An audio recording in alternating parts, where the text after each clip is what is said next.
नमस्कार। आज नव वर्ष है 2023 को मेरे सब दोस्तों को प्रणाम, नमस्कार। पूरे उदयपुर वासियों को, पूरे राजस्थान वासियों को, पूरे हिंदुस्तान वासियों को। मैं आज बागोर की हवेली में हूँ। मेवाड़ राजघराने की बागोर की हवेली जो अभी पश्चिमी सांस्कृतिक केंद्र में है।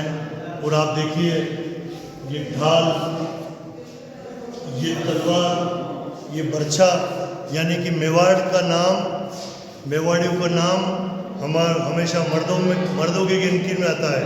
महाराणा प्रताप की जय। दोस्तों नमस्कार। आज 1 जनवरी 2023 है। सन 2023 पहला दिन। सभी को प्रणाम। मैं आपका छोगालाल भोई। ये साल आपका बहुत बढ़िया बीते, क्योंकि पिछले साल तो 2 साल कोरोना में गए थे, लेकिन हम लोग स्वस्थ हैं, सुंदर हैं। इसलिए अब मुझे लगता है कि हमारे आने वाले साल सभी स्वस्थ बीतेंगे। यही भगवान ईश्वर से हम कामना करते हैं। इसलिए नव वर्ष की बहुत बहुत शुभकामनाएं। वही 1 जनवरी का दिन ही है। बागोर की हवेली है, बहुत खूबसूरत है, बहुत बड़े बड़े दरवाजे हैं। राजा महाराजाओं के ज़माने से बनाई हुई है बागोर की हवेली। बस बागोर की हवेली किसने बनाई, क्यों बनाई, ये तो मुझे पूरी जानकारी नहीं है। आपको किसी को है क्या? हमारे यहाँ मुझे एक भाई साहब मिल गए। सर इधर आओगे, आप पधारोगे? आपका परिचय? मेरा नाम यूसुफ है और पिछले 10 साल से मैं यहाँ पे म्यूज़ियम कोऑर्डिनेटर भी हूँ और शिल्पग्राम में एज ए वॉलंटियर अपनी सेवाएं देता हूँ। अच्छा, तो मुझे आप बताएंगे? फिर तो बहुत खुशी की बात है यार। आप पूरे शिल्पग्राम को जानते हैं, बागोर की हवेली को जानते हैं, तो आप बताइए बागोर की हवेली के बारे में। बागोर की हवेली को 1751 में तत्कालीन प्रधानमंत्री श्री अमरचंद बड़वा ने बनवाया था। उनके निधन के बाद उनका कोई वारिस नहीं होने की वजह से इस हवेली को महाराणा संग्राम सिंह ने अपने छोटे भाई महाराणा नाथ सिंह जी को गिफ्ट कर दी। 1 सेकंड में रोकूंगा। तत्कालीन प्रधानमंत्री अमरचंद जी बड़वा। दोस्तों मैं आपको बता दूं, ये तत्कालीन प्रधानमंत्री जब मेवाड़ राज्य हुआ करता था तब की बात कर रहे हैं। कारण कि उस समय देश में अंग्रेजों का राज था, लेकिन मेवाड़ राज्य स्वतंत्र राज्य था। यही कहना चाहते हो आप? जी हाँ। तो अभी जो ये बागोर है ये भीलवाड़ा डिस्ट्रिक्ट में आता है, मांडल के पास में। तो वहाँ के साथ बागोर के साथ जो है 15 गांव की ज़मींदारी राजा ने अपने छोटे भाई को दे रखी थी। और फिर 1947 तक फैमिली टू फैमिली राजा के छोटे भाई इस हवेली में रहे। और जब देश आज़ाद हुआ तो इस हवेली को राजस्थान स्टेट गवर्नमेंट ने पश्चिम क्षेत्र सांस्कृतिक केंद्र को दिया और पश्चिम क्षेत्र सांस्कृतिक केंद्र ने इसको रेनोवेशन करके एक हेरिटेज म्यूज़ियम बना दिया। ये बहुत खुशी की बात है बॉस। इसी कारण इसमें इतने शानदार म्यूज़ियम हैं और इसमें इतनी शानदार आर्ट गैलरी हैं। उस आर्ट गैलरी में पूरे हिंदुस्तान के कई सारे कलाकार, आर्टिस्ट यहाँ पर आकर अपनी अपनी कला का प्रदर्शन करते हैं। उसी कड़ी में आज गुजरात से भी मेरे कुछ मिलने वाले हैं, वो यहाँ पर अपनी कलाओं का प्रदर्शन करेंगे। तो मैं उन लोगों से परिचय कराऊंगा। ये जो सारा सुंदर दृश्य देख रहे हैं आप, देखिए ये शिल्पग्राम का है। ये शिल्पग्राम की कलाकृति है। ये सारी एक झोंपड़ी बना रखी है। लेकिन दोस्तों ये झोंपड़ी यहाँ पर इसलिए बना रखी है कि कैमरामैन को चाहूँगा मेरे पीछे से घूमे, कि कई चीज़ जो होती है ना जिसको हमको नहीं दिखाना चाहिए उसको हम छुपा भी सकते हैं अच्छी आर्ट से, अच्छे पेंटर से। मान लो जब कभी लाइट बंद हो जाती है तो ये जैसे जनरेटर लगा हुआ है, तो इस जनरेटर को छुपाने के लिए इधर वापस ये देखो सुंदर पेंटिंग, सुंदर बागोर की हवेली। कैमरा ऐसा घुमाओ कि 2 सीन देखकर लोगों को आनंद आ जाए। थैंक यू कैमरामैन अविनाश माली।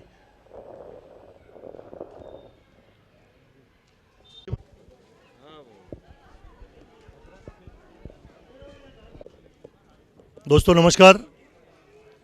नया वर्ष है, 2023 है। आदरणीय पूर्व आरएस अधिकारी, पूर्व आयुक्त देवस्थान विभाग, पूर्व आयुक्त श्रीनाथ नाथद्वारा मंडल और सबसे बड़ी चीज़ के आर्टिस्ट अधिकारी की तो एक लिमिट होती है, उसके लिए पूर्व लग जाता है, लेकिन आप बहुत अच्छे आर्टिस्ट हैं। अभी इनकी कलाकृति, एक बहुत बड़ा कला यहाँ गैलरी है, उसमें उद्घाटन करने पधारे हैं आप, आदरणीय दिनेश जी कोठारी साहब। भाई साहब, नया साल है 2023। सबसे पहले मैं भी चाह रहा हूँ, मेरे लिए भी खुशी की बात है कि इस साल पहला इंटरव्यू आपका हो रहा है। नमस्कार, बहुत बहुत आप सभी को और विशेष रूप से छोगलाल जी साहब को नववर्ष की बहुत बहुत शुभकामनाएं। ये नववर्ष आपके लिए, जहां आप काम कर रहे हैं नगर निगम के लिए और हमारे शहर के लिए बहुत शुभ हो, और नए नए काम जिसके आप प्रयास में लगे हुए हैं नगर निगम को एक नया आयाम देने के लिए, उसमें आप सफल हो। हम सब इस प्रयास में आपके साथ हैं। दोस्तों, जैसे कि बता दूं कि आदरणीय दिनेश जी कोठारी हमारे नगर निगम में भी आयुक्त रह चुके हैं।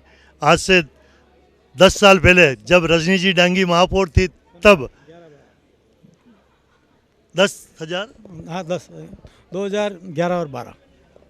आदरणीय भाई साहब जी, क्योंकि अब तो आप सरकारी अधिकारी नहीं नहीं, हैं, बिल्कुल नहीं। कुछ भी खुल के बात कर सकते हाँ, हैं, कर सकते हैं, बिल्कुल कर सकते हैं। क्योंकि आयड की नदी में करोड़ों रुपया आ चुका है, लेकिन वो ढंग से नहीं लग रहा है। उसके लिए क्या ऐसा प्रयास होना चाहिए? जी जी, देखिए कोई भी काम हम शुरू करते हैं ना, उसके लिए पहले उसका होमवर्क होना चाहिए। जैसे हमारे पास में शहर है अहमदाबाद, उसका आप रिवर फ्रंट देखिए, आप कितना बढ़िया बनाया है। तो हमारी एक टीम जाए वहाँ, स्टडी करे, वहाँ जिन लोगों ने काम किया उनसे वार्ता करे। और उस साबरमती से तो हमारी नदी छोटी है और शहर के बीच में निकलती है, जैसे साबरमती निकलती है। और जहाँ तक नगर निगम की बात है, मैं जब नगर निगम में था, हम विदेश गए थे स्ट्रासबर्ग, वहाँ भी इसी तरह की इल नदी थी, वो शहर के बीच निकलती थी और हम इसकी स्टडी करके लाए थे। मैं था, हमारे साथ मनीष अरोड़ा एक्शन भी थे, और स्टडी रिपोर्ट भी हमने यहाँ सबमिट की हुई है नगर निगम में। तो मेरा ये कहना है कि पूरी स्टडी करके उसको ढंग से किया जाए तो आयड नदी इतनी बढ़िया एक टूरिस्ट स्पॉट बन सकती है पूरे शहर के लिए।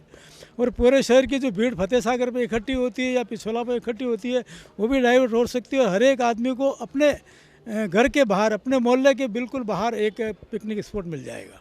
तो उसके लिए ये ज़रूरी एक प्रयास करे नगर निगम। पैसा कोई मायने नहीं रखता, क्योंकि नगर निगम के पास बहुत फंड है, सिर्फ मेहनत की ज़रूरत है। उसके ऊपर थोड़ा प्रयास इस तरह करना चाहिए कि जहाँ पहले काम हुआ है उसको देखा जाए। आदरणीय कोठारी साहब, बहुत बढ़िया, कितनी बढ़िया बात की है, क्योंकि आप पूर्व अधिकारी रह चुके हैं। आर्ड की जो कई लोग कहते थे, हमारे नेता भी कहते हैं, हम भी कहते हैं कि वेनिस नदी बनेगी। वेनिस नदी तो चलो ठीक है, लेकिन बहुत सुंदर बननी चाहिए। पहले 10-15 साल, 20 साल पहले हमारे लिए आर्ड को बढ़िया बनाने के लिए पैसा नहीं था। अभी करोड़ों रुपया इस साल 2022 में आ चुका है, और 2022 में स्मार्ट सिटी लगा भी चुकी है। लेकिन कुछ आर्ड में काम हुआ, थोड़े से पत्थर लगाए, और आपने पढ़ा होगा भास्कर में, सब में न्यूज है कि वो पत्थर बह कर चले गए। बिल्कुल, जो सुभाष नगर जो नया पुलिया बना है उसके पास जो काम हुआ है वो काम ही बहुत घटिया हुआ। और दूसरा वो काम जो है बहुत जल्दी पहली बारिश में ही वो लगभग समाप्त हो गया और लोगों के लिए कोई यूज़फुल नहीं रहा है। तो मेरा कहना है मतलब उदयपुर बहुत सुंदर शहर है, जहाँ हम खड़े हैं पिछोला। अब आप देखिए उस ज़माने में मध्यकाल में यहाँ काम हुआ, आज भी गणगौर घाट की अपनी महत्ता है, क्योंकि उस समय काम कितना बढ़िया यहाँ काम हुआ है। इस तरह के काम हम अब आयड में अभी कर सकते हैं और करना चाहिए। मेरा ऐसा मानना है साहब, कई जगह सीनियर्स रिटायर अधिकारियों को, जो अच्छे अधिकारी है, उनको लगाए जाते हैं, क्योंकि आप बहुत एक्टिव है। आपने कई डिपार्टमेंट में काम किया हुआ, जैसे मैं पहले बता चुका हूँ।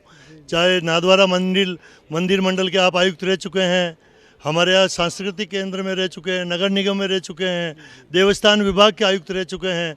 आदरणीय भाई साहब, क्यों नहीं उदयपुर शहर के लिए आप सीनियर अधिकारी हैं, किसी आयड प्रोजेक्ट में जुड़े। हम हमारे गुलाब जी से कहेंगे, क्योंकि स्थानीय गृह मंत्री है, राजस्थान सरकार में प्रतिपक्ष के नेता भी है। ऐसे सीनियर और एक्सपीरियंस अधिकारी अगर आकर आयड का काम देखते हैं तो बहुत फर्क पड़ेगा।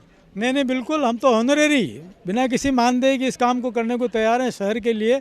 जब भी आप कहेंगे दिन में कितने ही घंटे काम करना है, कितने दिन काम करना है, कितने महीने काम करना है, हमें उसके लिए कुछ मानदेय भी नहीं चाहिए। हम उसके लिए हमेशा तत्पर हैं और आपके साथ मिलकर हम काम करना चाहते हैं नगर निगम के लिए, शहर के लिए। दोस्तों, कितनी सुंदर, क्योंकि इसको कहते हैं जज्बा, इनको कहते हैं उदयपुर के रहने वाले, कि ये RS IAS अधिकारी रह चुके हैं, लेकिन अब रिटायर हैं, लेकिन उदयपुर शहर के लिए बिना किसी पेमेंट के काम करने चाहते हैं और अपनी सेवाएं देना चाहते हैं। तो ये तो साहब ये उदयपुर के लिए बहुत बड़ी बात है। और बहुत हम कलात्मक काम करेंगे, हमारे कलाकार साथी खड़े हुए हैं साथ में, डीएम पंडित साहब या आदित्य साहब। तो ये सर आपका पूरा नाम परिचय? जी, मैं नाथद्वारा से हूँ, डीएम पंडित मेरा नाम है, और आर्ट के विषय में मैं जुड़ा हुआ हूँ। तो आज मुझे मौका मिला है उदयपुर आने का और आर्ट काम करने के लिए। यहाँ आने की जो खूबसूरती है नाथद्वारा से, और यहाँ जो रियलिस्टिक कह दो, ट्रेडिशनल कह दो, यहाँ के लोगों के बीच का स्नेह कह दो, तो देखने के लिए मिलता है। और एक उत्साह होता है कि यहाँ के लोग जो मिलनसार हैं उनके बीच में काम करने का मौका मिले, और यहाँ से लोगों के बीच में जो साफ़ सफाई का कह दो, जो आज की कल्चर कह दो, उसके साथ में एक जुड़ाव जो है, वो जुड़ाव इतना अच्छा है कि उसको आज आगे आने वाली पीढ़ी को। आपका क्या आईक्यू है सर हमारी आर्ट के बारे में, क्योंकि नाथद्वारा भी है, नाथद्वारा। जी, मेरा ये मानना है कि जो पीछे की जो संस्कृति है हमारी, उस चीज़ को हम आगे ले जाएं, उसको कैसे ले जाया जाए, जो कि हमारे साथ में जो बड़े हैं, हमसे बुज़ुर्ग हैं, उनसे हमने कुछ सीखा है, आने वाली को हम पीढ़ी को क्या देंगे, ये चीज़ लेके हमको आगे जाना है। तो उसके हिसाब से हम कुछ देखते हैं, इसके हिसाब से आज का जो कल्चर चल रहा है उस हिसाब से हमें कुछ ऐसा डेवलप करना है जिसकी वजह से उनको भी आने वाले लोग आज को समय को देख के आने वाले कुछ सीख सकें। आज का एटमॉस्फेयर है। बहुत बहुत धन्यवाद आपका। आप भी हमारे कोठारी साहब के साथ सेवाएं देने के लिए तैयार हैं। सर आप भी अपना परिचय देकर। मैं चेतन औदिच्य हूँ, और सबसे पहले आज नववर्ष का पहला दिन है। श्री छोगालाल जी भाई साहब, मेवाड़ चैनल और मेवाड़ की जनता को मैं अमित शुभकामनाएं प्रेषित करता हूँ। आपने बहुत वाजिब मुद्दा उठाया आयड की नदी के बारे में। मैं देख रहा हूँ ये मेवाड़ चैनल लगातार उदयपुर की सुंदरता के लिए, उदयपुर को और बेहतर बनाने के लिए लगातार काम कर रहा है। रेलवे स्टेशन के बाहर जो अतिक्रमण है उस पर भी आपकी लगातार कवरेज मैंने देखी है।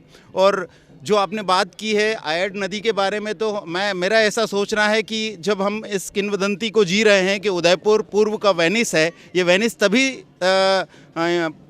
साक्षात में सामने आ पाएगा जब आयड नदी का काम पूरा होगा। लेकिन आज इस नववर्ष के अवसर पर मैं एक बात अपनी ओर से ये कहना चाहता हूँ कलाकार होने के नाते, कि जिस तरह से राज्य का दायित्व होता है, जिस तरह से प्रशासन का दायित्व होता है, उसी तरह से नागरिक का भी अपना दायित्व होता है। नागरिक दायित्वों को निभाने के लिए, नागरिक दायित्वों के लिए मैं अपील करता हूं मेवाड़ चैनल की ओर से समस्त मेवाड़ चैनल के दर्शकों को कि वे अपने इस वर्ष में नागरिक दायित्व को पूरा करें, जिससे हमारा उदयपुर, हमारी आयड, हमारा मेवाड़ गौरवान्वित हो सके। बहुत बहुत धन्यवाद आप सबका और आदरणीय कोठारी साहब का। फिर अपन वापस मिलते हैं आगे उस कला में। बिल्कुल। Yes sir, So yes, nice. Thank you very much. Thank you. आइए सोनी जी, आप भी के पिताजी हमारे साथ प्रातःकाल में अच्छे फोटोग्राफर है। आपका पूरा परिचय? Rajesh Soni, local artist from Udaipur. तो जो अभी बात मैंने सुनी है मुझे काफ़ी अच्छा लगा, और उदयपुर काफ़ी फेमस सिटी है और यहाँ पर काफ़ी लोग आते हैं। तो अगर ये आयड नदी अच्छी हो जाए तो काफ़ी अच्छा लगेगा। तो मैं चाहता हूँ कि ये हो जाए, उम्मीद है। और एज ए आर्ट कुछ पेंटिंग बना के बता सकते हैं कि कैसा दिखेगा, परिकल्पना करके, तो ये ज़रूर होगा। चलो बहुत बहुत धन्यवाद। तो दोस्तों ये देखिए हमारी ये ऊपर बागोर की हवेली का ही एक दृश्य है, जिसको हम ये त्रिपोलिया गणगौर घाट कहते हैं। ऊपर ये पूरी इस हवेली का एक्चुअल के नाम है बागोर की हवेली। ये उसी का एक पार्ट है, ये त्रिपोलिया गणगौर घाट। यहाँ पर देखिए कई लोग फोटोग्राफी कराने आते हैं और सुंदर सी फोटोग्राफी करते हैं। यहाँ कबूतर भी हैं, सब कुछ है, आदमी है, और वो देखिए कितनी सुंदर बोटिंग हो रही है।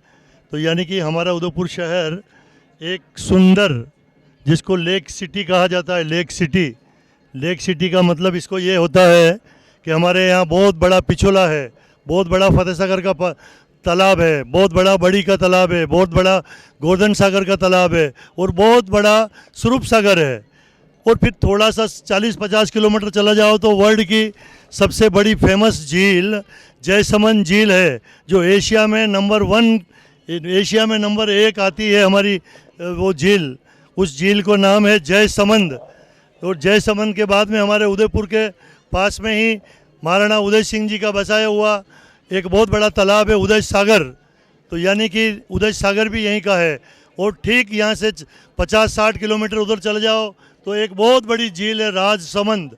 यानी कि उदयपुर मेवाड़ पूरा झीलों का शहर है। मेवाड़ के महाराणाओं ने यहाँ पर कई सारे तालाब बनाए, इसलिए ये उदयपुर इतना सुंदर लगता है।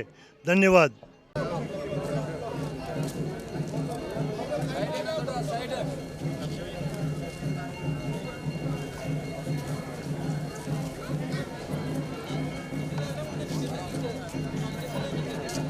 जय हिंद, जय मेवाड़। प्लीज मेरे यूट्यूब चैनल को सब्सक्राइब जरूर करें। Thank you.